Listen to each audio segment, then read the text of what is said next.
Mature engineering YouTube channel. तर आजच्या व्हिडिओमध्ये आपण जो थर्ड इयर मेकॅनिकल इंजिनिअरिंगचा सेमिस्टर 6 आहे. ते सेमिस्टर 6 मध्ये कोणकोणते सब्जेक्ट आहे, कोणता ओपन इलेक्टिव्ह आपण घेतला पाहिजे आणि इंटर्नशिप, मिनी प्रोजेक्ट याच्यामधलं कोणतं गोष्ट आपण सिलेक्ट केलं पाहिजे आणि त्याचा यूज काय आहे याच्याबद्दल बघणार आहे. ओके. तर आत्ताच आपलं नाही का सेमिस्टर 5 झालेला आहे, ज्याच्यामध्ये न्यूमेरिकल मेथड, HMT, DME असे सब्जेक्ट होते. ओके. तर आता आपला सेमिस्टर 6 हा नाही का मोस्टली खूप साऱ्या कॉलेजेसचा हा 10 फेब्रुवारी ते 15 फेब्रुवारीच्या दरम्यानमध्ये शाळा आपली नाही का कॉलेज आहे ते चालू होणार आहे. ओके. तर सेमिस्टर 6 मध्ये आपल्याला टोटल 4 सब्जेक्ट आहेत. ओके. आणि एक इंटर्नशिप किंवा मिनी प्रोजेक्ट हे असे आहे. म्हणजे इथपासून जे नेक्स्ट सेमिस्टर येतील, म्हणजे आता सेमिस्टर 6 झालं, 7 झालं, 8 झालं, इथून पुढे आपल्याला फक्त आणि फक्त 4च सब्जेक्ट असणार आहेत. ओके. एक सब्जेक्ट आपलं कमी असणार आहे इथून पुढे. बट जे ENTC किंवा दुसऱ्या डिपार्टमेंटचा होता, त्यांचा चौथ्या सेम पासूनच होता. बट जे कोअर डिपार्टमेंटचे आहेत, त्यांचा नाही का 6 सेमिस्टर पासून 4-4 सब्जेक्ट चालू. ओके. तर आपला नाही का पहिला सब्जेक्ट आहे AIML, that is artificial intelligence and the machine learning. Okay.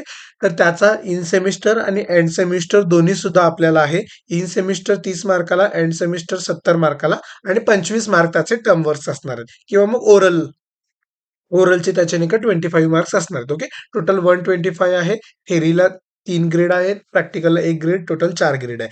त्यानंतर ना आहे सीएई म्हणजे कम्प्युटर एडेड इंजिनिअरिंग. ओके. तर सीएई मध्ये नाही का बघा, त्याला सुद्धा इनसेम एंड सेमिस्टर आहे, पण 50 मार्काचं प्रॅक्टिकल असणार आहे. ओके. कारण की त्याचं नाही का आपण ANSYS वरती नाही का आपण ANSYS सॉफ्टवेअर त्याच्यामध्ये शिकतो. ज्याप्रमाणे आपण सॉलिड मॉडेलिंग अँड ड्राफ्टिंग मध्ये नाही का आपण कटियावरती डिझाईन वगैरे केला होता, त्याप्रमाणे सीएई वरती आपण ANSYS सारख्या सॉफ्टवेअरचा यूज करून सिम्युलेशन करत असतो. तर त्याचा प्रॅक्टिकल असतो 50 मार्काचा. त्याच्यामध्ये तो आपल्याला सिम्युलेशन करून एक्सटर्नलला दाखवायचा असतं. असा 150 मार्क्सचा असतो. त्यानंतर थर्ड आहे design of transmission system, that is DTS. Okay. तर तो सुद्धा इन सेमिस्टर एंड सेमिस्टर आहे आणि 25 मार्क ओरल आहे. तर हे 3 सब्जेक्ट कंपल्सरी आहे.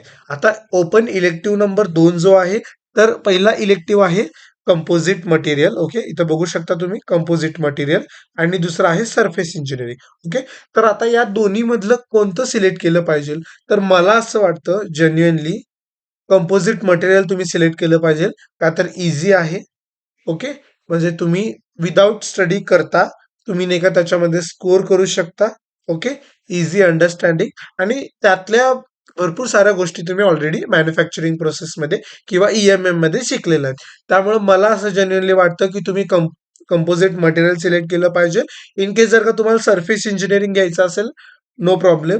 काहीतरी तुम्ही दुसरं नवीन शिकणार आहात. ओके. तर तुम्ही सरफेस इंजिनिअरिंग घेऊ शकता. But if you are confusing की आपल्याला कोणतं सिलेक्ट करायचं आहे, better go and select the composite material. Okay. So open elective number composite material हा इझी आहे. पेपर सुद्धा त्याचा खूप इझी येतो. जे रिपीटेड क्वेश्चन असतात मोस्टली तेच येतात. जास्त काही कॉम्प्लेक्सिटी नाहीये आणि त्याच्यामध्ये जास्त काही रॉकेट सायन्स नाही. प्रत्येक ठिकाणी ॲडव्हांटेज, डिसएडव्हांटेज ॲप्लिकेशन सेम असतात. सो मॅन्युफॅक्चरिंग प्रोसेस सारखा सब्जेक्ट आहे. मॅन्युफॅक्चरिंग प्रोसेस EMM मध्ये तुम्ही जसं शिकला तसं कंपोजिट मटेरियल आहे. सरफेस इंजिनिअरिंग मध्ये सुद्धा तसंच आहे. बट त्यामध्ये तुम्हाला युनिट कन्सेप्ट असणार आहे, ते तुम्हाला प्रॉपर लर्न किंवा त्याची स्टडी करावा लागतं. ओके. त्यानंतर ना आहे मेजरमेंट लायब्ररी, ज्याप्रमाणे DML होतं त्याप्रमाणे एक मेजरमेंट लायब्ररी असणार आहे आपल्याला. त्यानंतर fluid and the control laboratory असणार आहे 50 मार्काला. ओके. तर हे आहे. त्यानंतर मिनी प्रोजेक्ट आणि इंटर्नशिप. जर तुम्हाला चांगल्या कंपनीमध्ये, MNC कंपनीमध्ये किंवा एखाद्या चांगल्या कंपनीमध्ये इंटर्नशिप भेटत असेल, तर better go through the internship. Okay. Already तुम्ही मेनी ऑफ द स्टुडंट चालू केलंय. इन केस काही जणांनी चालू केलं नसेल, मिनी प्रोजेक्ट सुद्धा गुड आहे. काही नाही, तुम्हाला एखादं टायटल घ्यायचं आहे किंवा तुमचे फॅकल्टी देतील ते टायटल, त्याच्यावरती तुम्हाला फक्त रिसर्च करणं किंवा त्याची स्टडी करणं असतं. तो मिनी प्रोजेक्ट असतो. का तर एका महिन्यामध्ये तुम्ही काही नवीन करू शकत नाही. ओके. तर तो मिनी प्रोजेक्ट असतो, त्याला 100 मार्क. ऑडिट कोर्स तर असंच असतो. ओके. तर हे आहे. तर आपण थोडा बहुत ओव्हरव्ह्यू सिलेबसचा बघूयात, की कोणता हार्ड आहे, कोणता डिफिकल्ट आहे, त्याचा स्टडी वगैरे, वगैरे. आणि आपला कंटेंट YouTubeवरती सगळा येणार आहे.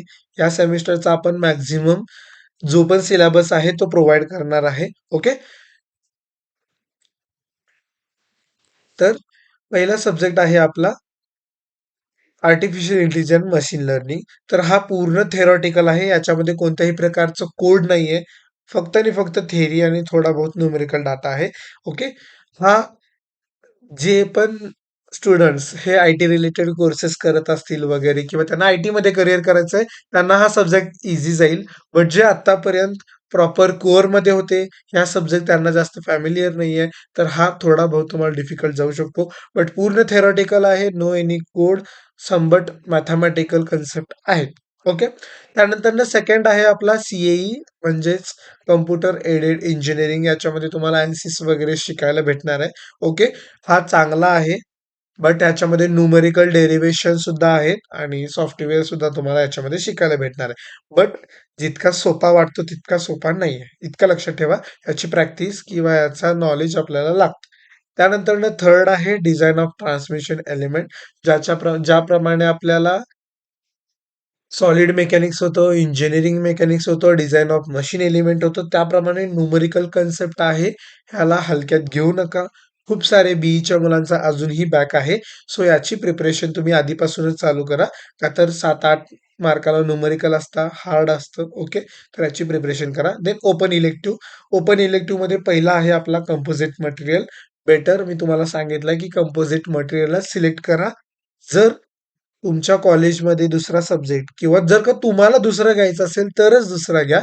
बट कंपोझिट मटेरियलच घ्या. ओके.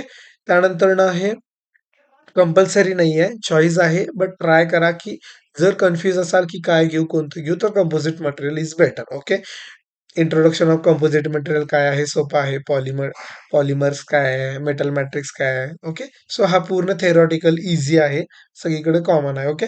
त्यानंतर आहे सरफेस इंजिनिअरिंग. सरफेस इंजिनिअरिंगमध्ये सरफेस इंजिनिअरिंग काय, करोजन टेस्टिंग वगैरे कसं होतं, कुठले कुठले सरफेसचे ट्रीटमेंट असतात, त्याचं काय म्हणजे मॉडिफिकेशन कसं करायचं सरफेस, कोटिंग वगैरे, तर त्याचा रिलेटेड आहे. ओके.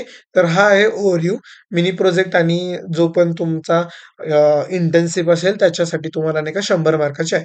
तर हा होता ऑल अबाउट आपला ओके, जो थर्ड इयर मेकॅनिकल इंजिनिअरिंगचा सेमिस्टर 6 आहे त्याचा overview. Okay. So thank you.